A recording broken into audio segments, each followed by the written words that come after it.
እና እኔ እውነቴን ነው የምላችሁ ራሴን በቃ በጣም መቆጣጠር እስኪያቅተኝ ድረስ በጣም ብዙ ነገሮችን ማድረግ እንደማልችል ራሱ ሆኜ ነበረ።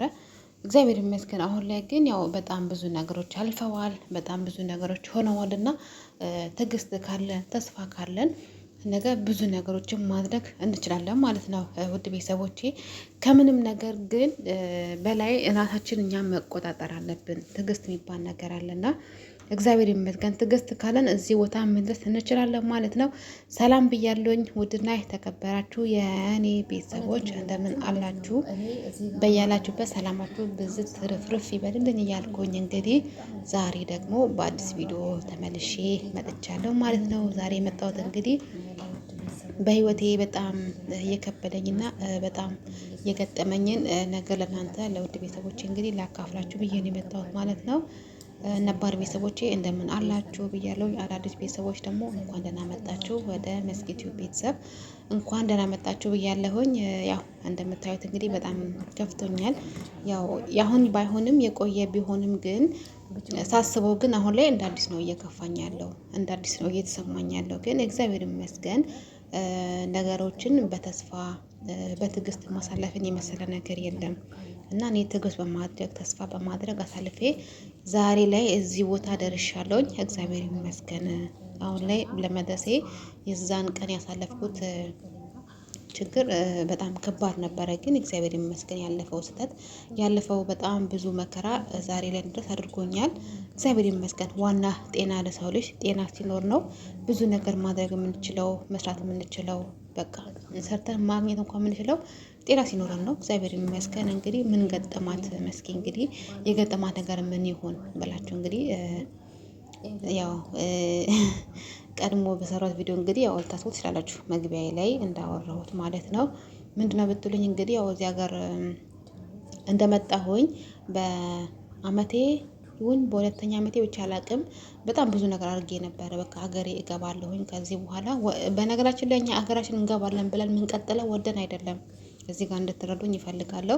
ወደን አይደለም እኛ ሀገራችን በቃ እንገባለን ብለን አንዱን ስንል አንዱን ትስልብን አንዱን ስንል አንዱን ትስልብን የምንቀጥለው ወደን አይደለም። እውነት ለመናገርና እኔ ደርሶብኝ አይቻለሁኝ ማለት ነው።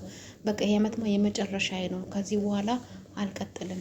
ከዚህ በኋላ እሄዳለሁኝ። ከዚህ በኋላ በቃኝ ብለንልና የሆነ ነገር ሲፈጠር እዚህ እንሰራለን፣ ተመልሰን እዚሁ እንገኛለን። ሀገራችን ሄደንም ሳይሞላልን ሲቀር ተመልሰን እንመጣለን። እረፍት ራሱ አናደርግም በአግባቡ ማለት ነው።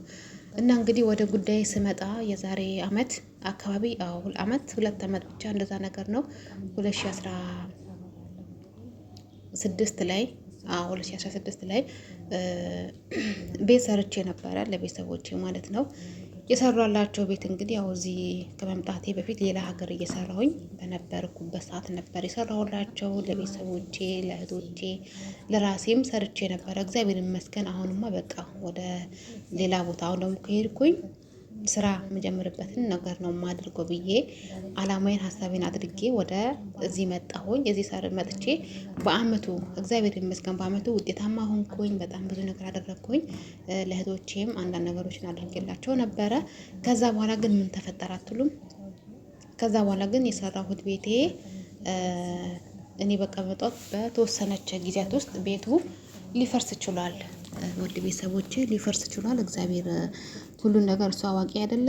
እሱ ሁሉን ነገር ማድረግ ይችላል። የእሱ ፍቃድ ነው የሚሆነው እና እኔ አልገመትኩም ነበረ እዚህ እንደመጣሁኝ በአመቴ ቤቴ ሲሆንብኝ እንዴት እንዲህ ሊሆን ይችላል ብዬ እንደውም በጣም ብዙ እንትን ብዬ ነበረ። ግን ይሄ የሚፈልገው ለልማት ነው፣ ለስራ ነው የተፈለገው። ከዚህ ውጪ ሌላ ቦታ ደግሞ የተዘጋጀ ቦታ ይሰጣል ተብሎ ነበረ። ያው አሁን 3 አመት ሆነው ግን ወፍ የለም ማለት ነው። ግን እንዲያ ነገር ሲመጣባችሁ እንዴት ነው እናንተ ልትቋቋሙት የምትችሉት? ቤተሰቦቼ እኔ በሰዓቱ ግን በጣም ውስጤ በጣም ተሰብሮ ነበረ። በጣም አዝኜ ነበረ። እግዚአብሔር ነው የምላችሁ እንዲህ አልነበርኩም። አሁን ደግሞ ወደ ሚዲያ ከመጣሁ በኋላ ትንሽ ከሰው ጋር መግባባች ያለሁኝ ከእናንተ ጋር ማውራች ያለሁኝ። በነገራችሁ ላይ ስታወሩት ይቀላችኋል። ምንም ነገር ይሁን ምንም ስታወሩት ከሰው ጋር ስትነጋገሩ ስትግባቡ ነገሮቹ ይቀሉላችኋል ማለት ነው። እኔ ግን በሰዓቱ የማዋራው ሰው አልነበረኝም። እንዲሆነብኝ እኮ ብዬ የማማክረው ሰው እንኳን አልነበረኝም።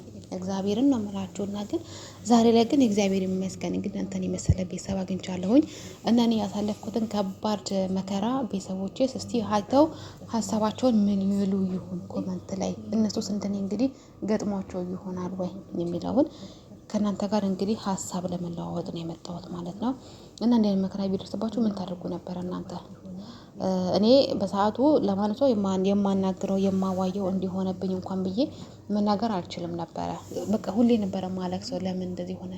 አሁን እሺ ሀገሬ እገባለሁኝ ብዬ አስቤያለሁኝ። ኮንትራቴን ጨርሻለሁኝ።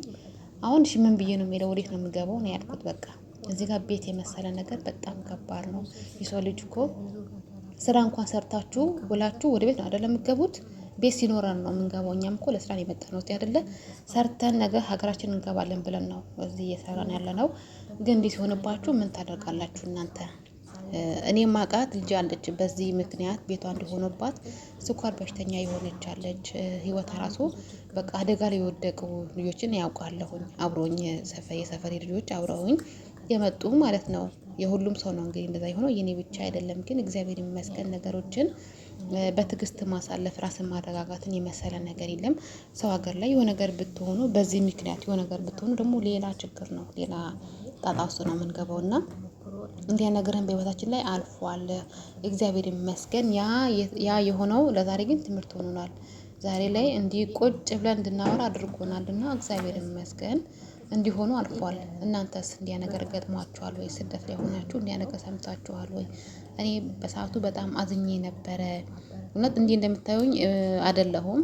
በጣም አልቃሻ ነኝ። በጣም አለቅሳለሁ። በጣም እከፋለሁኝ። በጣም በቃ ማለት ከልጅነቴ ጀምሮ እስካሁን ድረስ የሰራሁት ንብረት ነው እንደዛ የሆነው። በጣም ብዙ ነገር ነበረ ተወስዶ ቤቱ ፈርሶ፣ አሁን ላይ ቤተሰቦቼ እግዚአብሔር ይመስገን የተወሰነ ነገር አድርጌላቸው ይገኛሉ። ግን እኔ እዚህ ባልኖር ኖሮ እዛ ሆኜ ቢሆን ኖሮ እንግዲህ አስቡ ዕጣ ፈንታችንን ምን ሊሆን እንደሚችል። እኛ ተወልደን ያደግንበት በቃ ቤተሰቦቼ እዛ የኖሩበት እዛ ያረጁበት እዛው ቦታ ላይ የተጋቡ እዛ ቦታ ላይ የተዋለዱበት ቦታ ነው እንግዲህ እንዲህ የሆነው ማለት ነው። እንዲያ ነገር ሲፈጠር ምን ትላላችሁ እናንተ? እኔ ግን እግዚአብሔር ይመስገን ራሴን አደጋ ላይ ባልጥልም፣ ግን በሳቱ በጣም እንትን ብዬ ነበረ፣ ስትረስ ገብቼ ነበረ። ግን እግዚአብሔር ይመስገን የማያልፍ ነገር የለም፣ አልፏል። ዛሬ ላይ እንግዲህ ተቀምጬ እያወራሁት እገኛለሁኝ። በሰዓቱ ግን የሆነ ነገር ሆኜ ቢሆን ኖሮ እቺንም ለማውራት አልበቃም ነበር እና ምን ልላችሁ ፈልጌ ነው፣ ትዕግስትን የመሰለ ነገር የለም። ትዕግስት በጣም አሸናፊ ነው።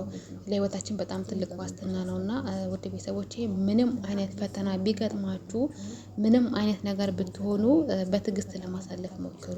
በቃ እናንተን ሆናችሁ ለማሳለፍ ሞክሩ። ስሜታዊ እንዳትሆኑ በትንሽ ነገር። እኔ እንደውም እዚህ ቤት ሆኜ እንኳን እንደዚህ የማወራበት ቤት አልነበረኝም። እውነቴን ነው የምላችሁ። ስራ ላይ ሆኜ ነበር እንደውም ይሄን ነገር እየሰማሁት እና ግን በቃ እኔ እንጃ ይሄ ነው ብዬ መናገር አልችልም። እውነት በጣም ነው የሚከፋኝ። እኔ ታውቃላችሁ እናንተ እድሜያችሁን ሙሉ ሰርታችሁ ያገኛችሁት በቃ በልጅነት እድሜያችሁ ሰርታችሁ፣ እኔ አሁን ልስራ ብል አልችልም። ከዚህ በኋላ ልስራ ብል እኔ አልችልም። 20 ዓመት ይፈጅብኛል፣ 10 ዓመት ይፈጅብኛል። ግን እኔ በልጅነቴ ሰርቼ ምን ብዬ ያገኘሁት ንብረት እንዲሆነብኝ ብላችሁ ብታስቡት ትንሽዬ አእምሯችሁን ይነካችኋል። ግን ቢሆንም አሁን ላይ እኔ ልስራ ብል ቢያንስ 10 ዓመት ይፈጅብኛል ከዚህ በኋላ። ስለዚህ ምን ትላላችሁ እናንተ? እና ሀብት ንብረትም እግዚአብሔር ሲሰጥ ነው ሁሉ ነገር የሚሆነው። ያው ትምህርት ይሆናችኋል እናንተ። ነገሮች ሁሉ ለፈተና ነው፣ ችግር የለውም፣ የማያልፍ ነገር የለምና በተስፋ አሳልፉት ለማለት ነው። ይህን ነገር እንግዲህ ለእናንተ ይዤላችሁ የመጣሁት ማለት ነው። እርግጠኛ ነኝ ትማሩበታላችሁ። በጣም ከብዙ መከራ በጣም ከብዙ ስቃይ በኋላ ደስታም እንዳለ ህይወትም እንደሚቀየር ሁሉ ማመን አለባችሁ ማለት ነው። ስለዚህ በዛ ሰዓት እንደዛ ሆኖ ቢቀር ኖሮ እዚህ ጋር ሆኜ ማውራት አልችልም ነበረ። እኔ ማውቃቸዋለሁ በዚህ ምክንያት ብቻ በቃ ህይወታቸውን አደጋ ላይ የጣሉ አሉ። እውነቴን ነው የምላችሁ። በጣም በቃ ብዙ ነገር ውስጥ የገቡ አሉ በዚህ ምክንያቱም እኛ መዳም ቤት የምንሰራው እናውቃለን ምን አይነት ቻሌንጅ እንደምናሳልፍ ምን አይነት መከራ እንደምናሳልፍ። ተመችቶ አይደለም የምንሰራው። አንድ ቀን እረፍት እንኳን አድርገን አይደለም የምንሰራው። እያመመን እንኳን ማረፍ እንኳን በማንችልበት ሁኔታ ሆነን ነው የምንሰራው። እውነት አልነግራችሁም ታውቃላችሁ። እና መዳም ቤት ሆኖ ተመችቶት የሚሰራ ሰው የለም። እንዲሆናችሁ ሰርታችሁ እንዲሆናችሁ ያገኛችሁት ንብረት እንዲሆኑባችሁ ምን ታደርጉ ነበረ? ምን ትሆኑ ነበረ? በሰዓቱ እናንተ እንዲሆናችሁ ቢሆን ምን ታደርጉ ነበረ? ውድ ቤተሰቦቼ እግዚአብሔር ይመስገን የማያልፍ ነገር የለም፣ አልፏል። ዛሬ እንግዲህ ለእናንተ ትምህርት ይሆናል። ውድ ቤተሰቦቼ እስቲ የደረሰብኝን ላካፍላችሁ ብዬ ስላሰብኩኝ ነው ወደ እናንተ ይዤ የመጣሁት። እንግዲህ ውድ ቤተሰቦቼ አሁን ላይ እግዚአብሔር ይመስገን ተቀይሯል። ከ2 ዓመት በኋላ ነው እንግዲህ ረስቼው ነበረ፣ ግን ሳስበው ለምን ለቤተሰቦቼ በጣም ከብዙ ስቃይ ከብዙ ጭንቀት በኋላ ደስታ የሚባል ነገር አለ እና ተስፋ አትቁረጡ የሚለውን ነገር ለእናንተ እንግዲህ ለማስተላለፍ ነው የመጣሁት ማለት ነው። ቤተሰቦች እንግዲህ ቪዲዮን አይታችሁ ላይክ አድርጉት፣ ትማሩበታላችሁ። እውነት ለመናገር ትማሩበታላችሁ። ላይክ አድርጉ። አዲስ የሆናችሁም ሰብስክራይብ እያደረጋችሁ አበረታቱኝ ማለት ነው። ለእናንተ አስተማሪ የሆኑ ቪዲዮዎችን እለቃለሁኝ። ሁላችሁም ቤተሰብ እንድትሆኑ ኮመንት አስቀምጡልኝ የተሰማችሁን። እስቲ ምን እንደተሰማችሁ ኮመንት ማየት ፈልጋለሁኝ። ኮመንት ላይ ሀሳብ አስተያየታችሁን አስቀምጡ። ለቤት አዲስ የሆናችሁ ደግሞ ሰብስክራይብ እያደረጋችሁ ቤተሰብ መሆናችሁን ቀጥሉ ማለት ነው። ነባር ቤተሰቦቼ ከልብ ነው አመሰግነው ስለምሰጡኝ ሀሳብ አስተያየት ከልብ አመሰግናለሁኝ። ውድ ቤተሰቦቼ እግዚአብሔር ያክብርልኝ። ሀሳባችሁ ስለምትሰጡኝ ኮመንት ስለምታደርጉልኝ በቃ ስለምታበረታቱኝ ከልብ አድርጌ አመሰግናለሁኝ። ውድ ቤተሰቦቼ እንግዲህ በቀጣይ ቪዲዮ ደግሞ በአዲስ ቪዲዮ ተመልሼ እመጣለሁኝ። ከዚህ ቪዲዮ እንግዲህ እንደተማራችሁ ከእናንተ ሀሳብ አስተያየት እፈልጋለሁ። ሀሳባችሁን አስቀምጡልኝ ማለት ነው። ቀጣይ እንግዲህ በሌላ ቪዲዮ ተመልሼ እመጣለሁኝ። በዚህ ቪዲዮ በጣም ብዙ ያልነገርኳችሁ ነገር አለ። ከዚህ ቪዲዮ እንግዲህ መናገር ያለብኝን ነገርም ቢሆን ይዤላችሁ እመጣለሁኝ። ቻናሉን እንግዲህ ሰብስክራይብ እያደረጋችሁ ደገፍ አድርጉት። ቪዲዮን ደግሞ ከወደዳችሁ ደግሞ ላይክ አድርጉ። ለምትፈልጉት ሰው ደግሞ ሼርም አድርጉ ማለት ነው። ውድ ቤተሰቦቼ አብራችሁኝ የቆያችሁ አመሰግናለሁኝ እና ተስፋ አትቁረጡ ለማለት ነው። እኔ በህይወት የገጠመኝን ነገር ነው እንግዲህ ለእናንተ ሼር ማድረግላችሁ። ተስፋ አትቁረጡ። በቃ እውነት ነገ ሌላ ቀን ነው፣ ነገ አዲስ ቀን ነው የሚመጣው እና ተስፋ የሚባል ነገር ነው በቃ በታሪክ ማለት ነው። አበደን እንዳትቆርጡ ማለት ነው። ነገ ሌላ ቀን ነው። በቃ ነገ ሌላ ቀን ነው።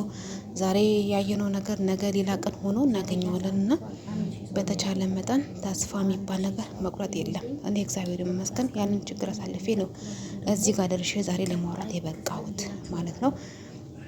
ውድ ቤተሰቦቼ እንግዲህ ያው ለእናንተ ትምህርት ይሆናል ብዬ ያሰብኩትን ቪዲዮ ነው ማቀርብላችሁ። ሀሳብ አስተያየት ደግሞ ኮሜንት ላይ ያስቀምጡልኝ። መልካም ጊዜ ባይ